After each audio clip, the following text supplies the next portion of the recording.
Finding local maxima and minima of a function given the graph. Use the graph of the function f below to find the following.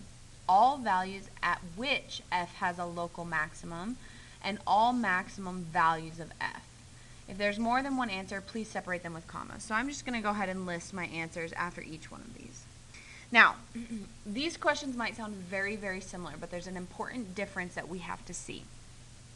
This says all values at which f has a local maximum, and this one says all local maximum values. Okay, so we know when we're talking about minimums and maximums, we're looking at how tall the graph is or how short the graph is. So we're always looking in the y direction when we're talking about maximums and minimums. We're looking in the y direction.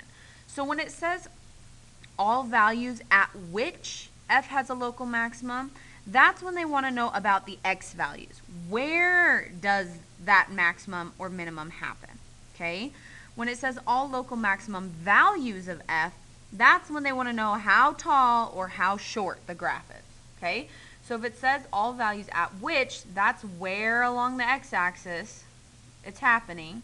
And if it asks for all local maximum values, that's when they want to know the y-axis, how tall is it or how short is it. Okay, so for this first one, all values at which means where it happens, the maximums happen.